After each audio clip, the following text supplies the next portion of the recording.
فيلمنا بيبدأ مع أب بيحكي لأولاده قصة قبل النوم وبتكون عن بطتين صغيرين حاسين بالملل وعلشان كده بيقرروا إنهم يستكشفوا العالم ويسيبوا البحيرة بتاعتهم، ولكن فجأة بيظهر لهم طائر مفترس وبيهجم عليهم وبيقدر يوقعهم في الغابة. وبيبقى الأب بيحكي لأولاده القصة دي علشان يخوفهم من فكرة إنهم يبعدوا عن البحيرة، وبيحاول يرعبهم من كل حاجة ممكن تقابلهم، وبيقول لهم إن الخروج من البحيرة ده خطر جدا. وبنشوف البطتين الصغيرين اللي اسمهم داكس وجوان وهم خايفين جدا، ولكن وقتها بتدخل مامتهم وبتحاول تطمنهم، خصوصا البطة الصغيرة جوان اللي بتكون مرعوبة جدا من اللي باباها بيحكيه. أما داكس بيكون مش مصدق القصة وبعدها بيودعوهم وبيروحوا يناموا، ولكن بيظهر على الأم إنها متضايقة جدا من اللي ماك بيحكيه لأولاده وبتقوله إن كده بيخوفهم، ولكنه بيشرح لها إنه بيعمل كده علشان أولاده ما يبعدوش عن البحيرة ويعرضوا حياتهم للخطر. وبالرغم من إنها ما بتكونش مقتنعة بكلامه إلا إنها بتقرر إنها ما تتجادلش معاه وبتروح تنام هي كمان. وتاني يوم بيوصل للبحيرة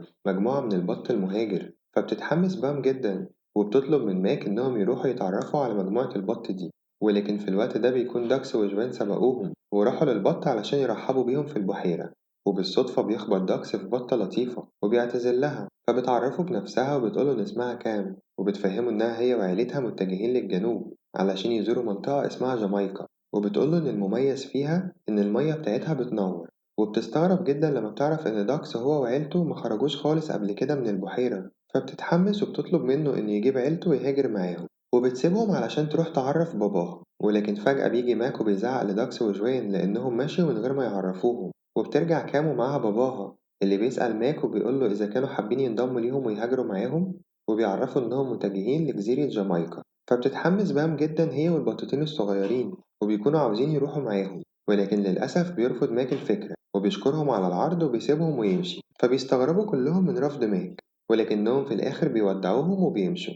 وبعدها بتروح بام لماك وبتزعقله بسبب اللي هو عمله وبتقوله إنهم نفسهم يهاجروا ويشوفوا العالم، وبينضم لها داكس وجوين وبيفضلوا يترجوا باباهم إنه يوافق إنهم يهاجروا ولو لمرة واحدة بس، ولكنه بيفضل مصمم على الرفض وبيفهمهم إن الهجرة مخاطرة كبيرة قوي وإنهم ممكن يتعرضوا للموت في أي وقت وإنهم مستحيل يسيبوا البحيرة لأنها مكان آمن بالنسبة لهم. ولكن بام بتتضايق منه أكتر وبتقوله إنهم كده مش هيعيشوا حياتهم، وبتفهمه أهمية المغامرة والهجرة بالنسبة لهم وإنهم لازم يشوفوا قد إيه العالم جميل، وهو لازم يدرك أهمية الكلام ده قبل فوات الأوان. وبتسيبه وبتمشي. وبالليل بنشوف ماك وهو قاعد يفكر في كلام بام، وفي الوقت ده بيجيله عمه اللي اسمه أنكل دان وساعتها بيسأله ماك عن رأيه في الهجرة، فبيقول له أنكل دان إن الحياة في البحيرة جميلة وآمنة جدا، لكنه لو فضل عايش هنا هيضيع فرصته في استكشاف العالم، وهيجي اليوم اللي أولاده ومراته هيتخلوا فيه عنه وهيسيبوه يعيش لوحده. فبيتصدم ماك من كلام أنكل دان وبيرجع للعش بسرعة بيصحي أولاده وبيكون متحمس جدا وبيقول لهم إن هو قرر إنهم يهاجروا هما كمان لجزيرة جامايكا، فبيفرحوا جدا وبيحضنوه. وبمجرد ما جوان بتشوف أنكل دان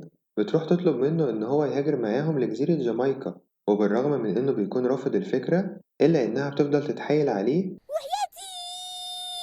لحد ما بيوافق في الآخر. وبعدها بيستعد العيلة كلها وبينطلقوا في رحلتهم وبيطيروا فوق الغابة وهم متحمسين جدا للرحلة دي وبيكونوا مبسوطين وهم طايرين، ولكن وقتها بيستغرب ماك لما بيلاقي إن كل الطيور طايرة في عكس الاتجاه اللي هم طايرين فيه وما بيكونش عارف السبب. وبعد شوية بتظهر عاصفة قوية جدا فبيروح ماك وعيلته بيستخبوا من الأمطار القوية، وساعتها بتحاول بام إنها تطمن البطتين الصغيرين وبتقول لهم إنها واثقة إن رحلتهم هتكون جميلة جدا وهيفضلوا يفتكروها طول حياتهم. ولكنهم فجأة بيترعبوا كلهم لما بيشوفوا قدامهم واحدة من طيور البلسون وبتقرب منهم وبتسألهم عن سبب وجودهم هنا، ولكنهم بيكونوا خايفين جدا منها وما بيردوش عليها. فبتقول لهم إن الجو هنا برد جدا وبتاخدهم علشان توديهم للعش بتاعها يرتاحوا فيه، فبيروحوا معاها وهم خايفين خصوصا لما بيشوفوا شكل العش بتاعها اللي بيكون عبارة عن بيت مهجور شكله مرعب ومخيف. وبمجرد ما بيدخلوا بتعرفهم على جوزها اللي اسمه هاري وبتقول لهم إن هو كان طائر مفترس ولكنه بقى عجوز ومش بيقدر يتحرك، وعلشان كده هي بقت بتجيب له الأكل لحد عنده. فبيخافوا جدا وبيفكروا إنها بتتكلم عنهم وبيبقوا عايزين يمشوا من البيت ولكنها بتمنعهم وبتقول لهم إن الجو بره خطر جدا ولازم يباتوا معاهم، وبتروح تجيب لهم الطاسة وبتطلب منهم يناموا فيها على أساس إنها سرير، ولأنهم بيكونوا خايفين جدا بينفذوا كلامها. وبعدها بتتمنى لهم ليلة سعيدة وبتطفي النور وبتنام. وفي نص الليل بنشوفها هي وهاري نايمين على السرير، أما ماك وعيلته فبيكونوا مش عارفين يناموا من الخوف وبيقرروا إنهم يهربوا، ولكن بمجرد ما كلهم بينزلوا من الطاسة بيتفاجئوا بالبلشون وهي واقفة قدامهم وبتسألهم هما رايحين فين، وبتقول لهم إن بالليل الحيوانات المفترسة بتدور على الطيور علشان تاكلها، وفجأة بتجري عليهم وبتحاول تمسك داكس وجوين، ولكن ماك وبام بيمنعوها، ولكنها بتزقهم وبتخلي هاري يمسكهم، وبيحاول داكس وجوين إنهم يخرجوا من الفتحة اللي بين الأخشاب، ولكن الفتحة بتكون صغيرة جدا، ووقتها بتقرب منهم البلشون وبيفضلوا يترجوها إنها ما تاكلهمش، ولكن فجأة بتظهر سمكة مفترسة وبتاكلهم هما الاتنين، ولكن قبل ما تبلعهم بتمسكها البلشون وبتضربها، وبتقدر تنقذ داكس وجوان، وبتشرح لهم إن بالليل الأسماك دي بتدور على أي طيور صغيرة علشان تاكلها، فبيفرحوا جدا لما بيعرفوا إنها كانت بتحاول تنقذهم ومش عايزة تاكلهم، وبعدها بيجروا كلهم على السرير علشان يناموا جنب بعض، وما بيكونش ماك مصدق اللي حصل، وفي تاني يوم البلشون بتودعهم وبيشكروها على إنقاذهم وبينطلقوا في طريقهم، وفي الطريق بيطلع داكس وبيطير فوق السحاب، وبيطلب من باقي عيلته إنهم يجوا وراه بسرعة، وفعلا بيطيروا وراه هما كمان وبيطلعوا لفوق السحاب، وهناك بينبهروا كلهم من شكل السحاب الجميل، وبيفضلوا يلعبوا مع بعض وبيطيروا هما فرحانين جدا، ولكن بعد شوية بيستغربوا لما بيشوفوا ضوء أحمر ظاهر من تحت السحاب، ولما بيعدوا من فوقيه بيكتشفوا إنهم وصلوا لمدينة البشر، وده بيكون مكان جديد جدا بالنسبة لهم وأول مرة يشوفوه، وفجأة بيلاقي ماك قدامه رافعة عملاقة وبيحاول إنه يتفاداها وبينزل على سطح مبنى من المباني، وبيقدر إنه يقف على آخر لحظة، ولكنه بعدها بيقع هو وعيلته من على المبنى بالغلط وبينزلوا وسط العربيات، ولكنهم بيحاولوا يطيروا بسرعة ويهربوا وبيتفادوا كل الحواجز اللي بتقابلهم لحد ما بيدخلوا ممر ضيق وبيخبطوا في صندوق القمامة، وبيكون البطتين الصغيرين فرحانين جدا من اللي بيحصل ده، وبتقع جوان في علبة دوناتس وبتفضل تاكل منها وهي فرحانة، وبيقولوا لباباهم إنهم عايزين يعيدوا التجربة دي من تاني، أما ماك بيكون مخضوض جدا من اللي بيحصل وبيروح يطمن على مراته اللي بتكون موجودة فوق السطح، ووقتها بيشوفوا أنكل دان وهو بيقع على يافطة وبتاخده وبتتجه بيه ناحية الحديقة، فبيقرر ماك هو وعيلته إنهم يروحوا وراه بسرعة علشان يساعدوه، ولكنه في الوقت ده لما بيقع في الحديقة بيشوف سندوتش كبير واقع على الأرض وبيفرح جدا بيه لأنه بيكون جعان جدا، وقبل ما ياكله بيجي مجموعة من الحمام وبيكونوا عاوزين ياكلوا منه وبيفضلوا يتعاركوا سوا، وفي الوقت ده بيوصل ماك ومعاه عيلته وبيهاجموا الحمام وبيحاولوا يبعدوه، ووقتها بيتعصب ماك وبيقول الحمام إنهم شوية همجيين، وساعتها بتسمعوا الزعيمة بتاعتهم وبيشوف حمامة صغيرة وشكلها شرير وبتسأل مين اللي قال عليهم كده، فبيشاوروا كلهم على ماك فبتزعقله وبتعرفه إن اسمها خيبة وإنها قائدة مجموعة الحمام دي، وبتكون غضبانة جدا منه، لكن وقتها بتتدخل بام وبتعتذر لها عن اللي حصل وبتقترح عليها إنهم يقسموا السندوتش مع بعض، وفعلا بتوافق خيبة على اقتراح بام وبيدي أنكل دان السندوتش اللي معاه للحمام، وساعتها بيسألوا خيبة لو تقدر تساعدهم إزاي يروحوا لجزيرة جامايكا، فبتقول لهم إنها تعرف حد ممكن يساعدهم وإنه حافظ الطريق كويس جدا، وبتطلب منهم يمشوا معاها وهي هتوصلهم ليه، ولكنها بمجرد ما بتيجي تمشي بتيجي عربية وبتخبطها فبيتصدموا جدا، وبترجع تقول لهم أنا كويسة. لا، أيوه، أنا كويسة. وبتيجي تمشي تاني فبتتخبط تاني فبترجع وتقول لهم أنا كويسة، لسه كويسة. ولما بتيجي تتحرك بتكون العربية هتخبطها تاني، ولكنها بتلحق نفسها فبتتفاجئ إن في عجلة بتيجي وبتخبطها، فوقتها بيكونوا واقفين مصدومين ومش عارفين يعملوا إيه، لكنها بتقول لهم إنها كويسة وما يقلقوش، وبتطلب منهم يخلوا بالهم من الطريق، وبتقول لهم إن صاحبها يبقى بغبغان كبير ولكنه محبوس في قفص جوه مطعم معين، وبعد شوية بيوصلوا كلهم لسطح المطعم ده وبينزلوا من فتحة التهوية وبيشوفوا البغبغان وهو قاعد زعلان في القفص، وبمجرد ما ماك بيسأله عن الطريق لجزيرة جامايكا بيزعل أكتر، وده لأنه كان عايش هناك وبيحاول يوصف لهم الطريق ولكنه بيكون طويل جدا وفيه متاهات كتير، وساعتها بيفهم ماك هو وعيلته إنهم مستحيل يوصلوا لهناك لوحدهم، ولما بيشوفوا البغبغان بيعيط بيتأثروا كلهم وبيقرروا إنهم يساعدوه علشان يتحرر من القفص ده، ولكن للأسف بيكون القفص مقفول بقفل قوي جدا، وبيقول لهم البغبغان إنهم مستحيل يجيبوا المفتاح بتاعه لأنه بيكون دايما موجود مع الطباخ في المطبخ، وبيقول لهم إن المطبخ ده مكان خطير جدا وإنهم لو دخلوا هناك هينتهي بيهم الحال كوجبة من البط المشوي، ولكن بالرغم من كده ما بيخافش داكس وبيكون عاوز يروح يجيب المفتاح، ولكن ماك بيمنعه، فبيتضايق داكس وبيقول لباباه إنه مش معنى إنه خايف من كل حاجة يبقى لازم هو كمان يكون خايف شبهه، فبيتصدم ماك من كلام داكس وبيقرر إن هو يروح يجيب المفتاح بنفسه، وبيسيبهم وبيخرج وبيفضل يتسلل من غير ما حد يحس بيه لحد ما بيدخل المطبخ، وبيتصدم لما بيشوف الشيف ومعاه المساعدين بتوعه مالين المطبخ في كل مكان، ولما الطباخ بيقلع الجاكيت بتاعه بيلاحظ ماك المفتاح موجود فيه، فبيتحرك ماك بحذر شديد جدا وبيمشي علشان يقرب من المفتاح، ولكنه بيتفاجئ لما بيشوف بام هي كمان موجودة ومستخبية معاه، وبتقوله إنها جاية علشان تساعده يسرقوا المفتاح سوا. ولما بيكونوا خلاص قربوا يوصلوا للمفتاح بيتصدم ماك لما بيشوف الطباخ وهو بيجهز بطة مشوية علشان يقطعها ويقدمها للزباين، فبتفلت من إيده بام اللي بتاخد المفتاح وبتقع بالغلط على طفاية الحريق وبتشتغل وبتطير وتبهدل المكان كله. فبيتعصب الطباخ جدا من اللي بيحصل، ولما بيشوفهم بيبدأ يطاردهم وبيجري وراهم في كل مكان، وبيقدروا يهربوا منه بسرعة وبيخرجوا من المطبخ. ولكن للأسف بتشتغل الموسيقى وبتتجمع الناس حواليهم علشان يرقصوا. وقتها ما بيكونوش قادرين إنهم يخرجوا من وسط الناس لأن عددهم كبير جدا. ولكن ساعتها بتيجي لماك فكرة، وبيرقص هو وبام برشاقة مبهرة جدا، وبيقدروا يتحركوا وسط رجول الناس لحد ما بيوصلوا للسلم وهم فرحانين جدا. ولكنهم بعدها بيتصدموا لما بيشوفوا الطباخ جاي ناحيتهم، فبيجروا بسرعة وبيروحوا للبغبغان وبيحاولوا إنهم يفتحوا القفص، ولكنهم بيواجهوا صعوبة كبيرة في إنهم يفتحوه. وساعتها أنكل دان بيحاول يساعد ماك ولكنه بيضربه بالغلط وبيخليه يبلع المفتاح، وبعدها بيقدر الطباخ إنه يوصل لهم، ولكنه بيستغرب لما ما بيلاقيش أي حد موجود في المكان. وفي الوقت ده بنشوفهم كلهم هما مستخبين ورا العمود علشان الطباخ ما يشوفهمش. ولكن لسوء الحظ بتتخرم البالونة اللي كانت مع ماك، والهواء اللي جواها بيعمل صوت وهو بيخرج، فبيحاول ماك إنه يسيطر عليها. لكن فجأة بيشوفهم الطباخ وبيتخض ماك وبيخرج الهيليوم من بقه وبيفضل يلف في المكان لحد ما بيخبط الطباخ. ووقتها بيخرج المفتاح اللي بلعه، فبياخد البغبغان المفتاح وبيقدر يفتح القفص بسرعة وبيتحرر وبيطير لفوق في السما. وبعدها بيطلع وراه ماك وكل عيلته وبيروح لهم البغبغان وبيحضنوه، وبيقول لماك إن هو أشجع بطة شافها في حياته، وبيوعدهم إن هو هيعمل أي حاجة علشان يوديهم لجزيرة جامايكا. وفي الوقت ده بيودعوا كلهم الحمامة خيبة وبينطلقوا في طريقهم لجزيرة جامايكا.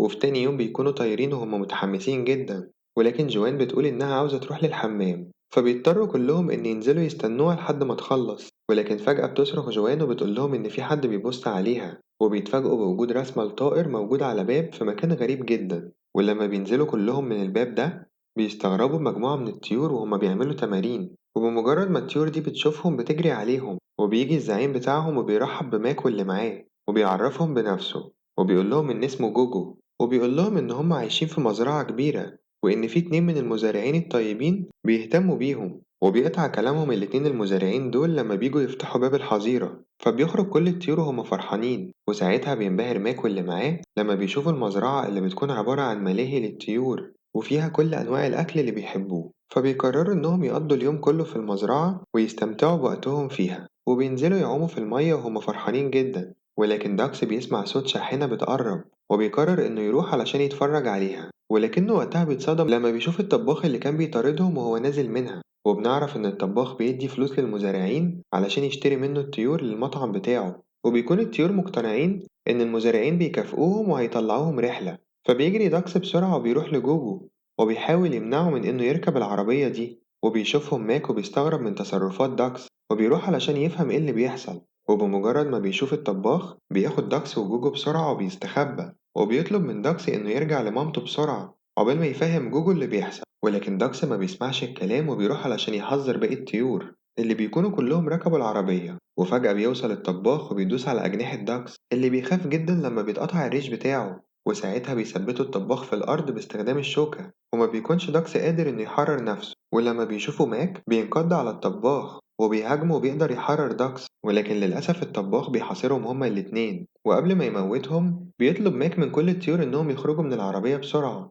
وفعلا بتطير كل الطيور من العربية وبيقع الطباخ في الأرض. فبيستغل ماك الفرصة وبيهرب هو وداكس وبيحذر بام واللي معاها وبيطلب من كل الموجودين إنهم يطيروا بسرعة. وفعلا بتطير كل الطيور ما عدا داكس اللي ما بيكونش عارف يطير بسبب إن ريشه اتقطع. فبيروح له ماك وبياخده على ظهره وبيطيروا كلهم من المكان على آخر لحظة. فبيتعصب الطباخ أكتر وبيقرر إنه ينتقم منهم. وبنشوف بعدها ماك وباقي الطيور اللي معاه لما بيقرروا إنهم يستريحوا لأنهم تعبوا من كتر الطيران. وهناك بيزعق ماك لداكس لأنه ما سمعش كلامه وعرض حياته للخطر، فبيزعل داكس جدا وبيسيبه وبيمشي. وبالليل بنشوف كل الطيور وهما نايمين ما عدا داكس اللي بيكون قاعد زعلان لوحده. وساعتها بتروح له جوان وبتقوله إنها هتحضنه علشان يهدى، ولكنه بيرفض، بس هي بتحضنه ومش بترضى تسيبه. ولكن فجأة بنشوف طيارة الطباخ اللي بيبقى بيطاردهم وبيوصل لنفس المكان، فبيخاف كل الطيور وبيحاولوا يجروا، لكنه فجأة بيرمي عليهم شبكة كبيرة وبيقدر يمسكهم كلهم ما عدا داكس وجوان اللي بيكونوا مستخبيين بعيد. وبيرفع الشبكة للطيارة اللي بتاخد معاها كل الطيور وبيمشي من المكان. وبنشوف في الوقت ده داكس اللي بيحاول يطير ولكنه ما بيبقاش قادر لحد ما بتجيله فكرة لما بيشوف ريش البغبغان اللي واقع على الأرض. وفي الطيارة بيحبس الطباخ كل الطيور في قفص كبير ما عدا ماك وبام، بيحطهم في قفص لوحدهم هما الاتنين وبيقفل القفص ده بالشوكة بتاعته وبياخده يحطه جنبه علشان ما يحاولوش يهربوا، ولكنهم بيحاولوا يخرجوا من القفص بس الطباخ بيشوفهم وبيمنعهم. فبتزعل بام جدا وبتستسلم وبتفقد الأمل، لكن ماك بيشجعها وأثناء ما هو بيعمل كده بيكتشف إنه عارف يخرج رجله من القفص. وساعتها بتجيله فكرة وبيخلي بام تعمل زيه وبيمشوا هما الاتنين من غير ما الطباخ يحس بيهم وبيفضلوا يرقصوا زي ما عملوا في المطعم علشان ما يعملوش أي صوت. ولما بينطوا علشان يدوسوا على الزرار اللي هيفتح الباب لباقي الطيور بياخد الطباخ باله وبيوقفهم على آخر لحظة. فبتتعصب بام جدا وبتعض من مناخيره، فبيتعصب الطباخ وبيرميهم في الأرض. وبعدها بتهاجموا الطيور بالفواكه والخضروات اللي موجودة في القفص وبيساعدهم أنكل دان والبغبغان وبيكونوا مدفع لحد ما بيضربوه بفاكهة كبيرة بتفقده الوعي وبتقع على الزرار اللي بيفتح باب الطيارة. وساعتها بيقع الطباخ والقفص اللي ماك وبام محبوسين فيه، ولكن لحسن الحظ بيتعلق الطباخ في الشبكة فبيمسك بام في شعره على آخر لحظة. ولكن للأسف ما بيقدرش ماك إنه يتحمل وزن القفص وبيقع القفص بيهم هما الاتنين وبيبقوا استسلموا خلاص للموت. لكنهم بيتفاجئوا لما بيشوفوا جوان وداكس اللي قدر يطير باستخدام ريش البغبغان وبينطلقوا بسرعة ورا القفص وبيحاولوا يشيلوا الشوكة منه وبيشدوها بكل قوتهم لحد ما فعلا بيقدروا يفتحوا القفص وبيحضنوا بعض كلهم وهم فرحانين جدا. وفي الوقت ده بيقدر البغبغان هو وباقي الطيور إنهم يكسروا الباب بتاع القفص بتاعهم وبيتحرروا وبيخرجوا كلهم من الطيارة وبيسيبوا الطباخ متعلق في الهواء. وبيروح كل الطيور لماك وعيلته وبيكونوا فرحانين جدا بيهم. وبعدها بينطلقوا كلهم وبيكملوا رحلتهم. وبعد ما بيطيروا مسافة طويلة جدا بيوصلوا لمكان في وسط البحر وبيقول لهم البغبغان إن هي دي جزيرة جامايكا، لكنهم بيكونوا مش مصدقينه لأنه مكان ضلمة ومفيش أي حاجة من اللي هما كانوا متخيلينها. ولكن فجأة بيلاحظوا إن المية تحتهم بتنور فبيكونوا كلهم مبهورين جدا بشكلها الجميل وبينبهروا أكتر لما الشمس بتشرق وبيكتشفوا إنهم وصلوا لجزيرة جامايكا فعلا وبيكون شكلها جميل ومبهر جدا. فبيفردوا أجنحتهم وبينطلقوا كلهم علشان يستكشفوا المكان. وبيفرح البغبغان جدا لما بيقابل أصحابه وعيلته اللي بيحتفلوا برجوعه ليهم من تاني. وبعدها بيشوف ماكو اللي معاه عيلة كام اللي بيرحبوا بيهم في المكان وبتفرح كام جدا بشكل أجنحة داكس الجديدة. أما بام فبتشكر ماك على اللي هو عمله علشانهم فبيحضنها ماك وبيشكرها هي كمان لأنها هي اللي كانت السبب في كل ده وإنها اللي فتحت عينه على جمال العالم. وبعدها بيرقصوا هما الاتنين على الشاطئ وبينضم لهم البغبغان هو وكل الطيور اللي معاه. وبعد فترة بيجي موسم الهجرة اللي بعده وبنشوف عيلة ماك وهما بيستعدوا علشان يرجعوا للبحيرة بتاعتهم. ولكن وقتها بيجي ماك وبيقول لهم إن هو لقى طيور تايهين ولازم يساعدوهم علشان يرجعوا لموطنهم. فبتتصدم بام لما بتشوف إن الطيور دي مجموعة من البطاريق، فبتقوله إن البطاريق بتعيش في القطب الجنوبي. وبالرغم من كده بيكون ماك متحمس جدا للهجرة وبيقول لهم إنها هتبقى مغامرة ممتعة جدا وبيحمسهم علشان يخوضوا مغامرة جديدة. وبس كده، ما تنسوش تعملوا لايك واشتراك في القناة لو لسه ما اشتركتوش وفعلوا الجرس علشان الحواديت الجاية ما تفوتكوش أبدا. ونتقابل في حدوتة جديدة. باي باي.